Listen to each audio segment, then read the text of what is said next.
कानों में रस खोलने वाली आवाज में वो मुसलसल कहे जा रही थी, हेलो जानो, बस तुम आ जाओ, मैं तुम्हें जलवे दिखाऊंगी। अब मैं तुम्हारे बगैर नहीं रह सकती, सब काम छोड़ के आ जाओ। मैं तुम्हारी याद में रोती रहती हूँ, मेरे आंसुओं का हिसाब कौन देगा।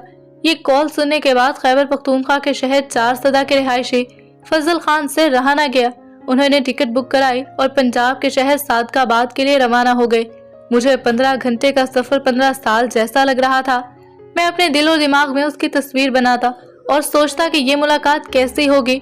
जो लड़की मेरे इश्क में इतनी पागल हो चुकी है, उससे मुलाकात का सोचकर मैं थोड़ा कंफ्यूज था। मुझे मिलने की खुशी भी थी, लेकिन अनजाना सा खौफ भी था। मगर फिर मैंने खुद को तसल्ली दी कि इस लड़की से मैं कई महीनों से बातचीत कर रहा था, वो भला मुझे धोखा क्यों देगी। जब मैं बस अड्डे पर पहुंचा तो इधर उधर देखने लगा। उसी अस्थना में कॉल आ गई और उसने पूछा कि आप अड्डे पर पहुंच गए हैं। मैंने जवाब दिया हाँ। उस पर उसने कहा कि मैं आप ही का इंतजार कर रही थी। उसने मुझे बताया कि मैं वहां से एक और गाड़ी में बैठकर मदीह शेख नामी इलाके तक पहुंचूं। मुरीद शाख नामी इलाके तक पहुंचूं, जहां उसका भाई मेरा इंतजार कर रहा होगा, और ये कि वो भाई मुझे गाड़ी में मंजिल मकसूद तक पहुंचा देगा। मैं नासो के भाई के साथ बैठ गया। हम जंगल की तरफ जा रहे थे।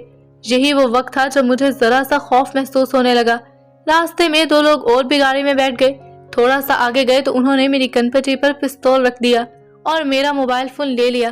करीबन 1 घंटे बाद हमारी गाड़ी रुकी, मगर उस दौरान वो मेरे हाथ पांव बांध चुके थे।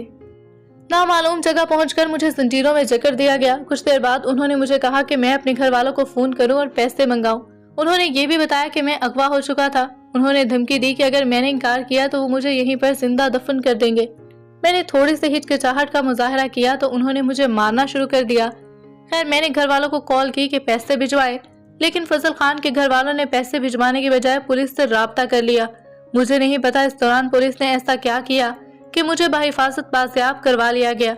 फजल खान बताते हैं कि उन्हें वो लड़का भी दिखाया गया जो उनसे लड़की बनकर बात करता था। सादकाबाद के एएसपी सरकर शाहजेब चाचर ने बताया कि सादकाबाद पुलिस गुज़िश्ता कुछ अरसे में इसी तरह अगवा होने वाले 4 से 5 लोगों को डाकुओं से बाजियाब करा चुकी है।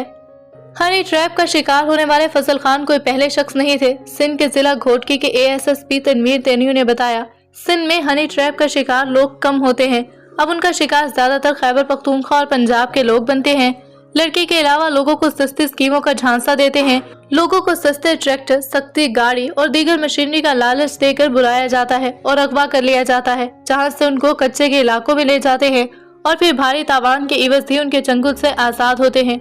उन्होंने बताया कि डाकू ऐसे सॉफ्टवेयर इस्तेमाल करते हैं जिससे लड़की की आवाज नस्वानी सुनाई देती है, जबकि बाज़ केसेस में ये भी देखा गया कि डाकुओं की दोस्त खवातीन भी इस काम में मुलव्विस होती हैं।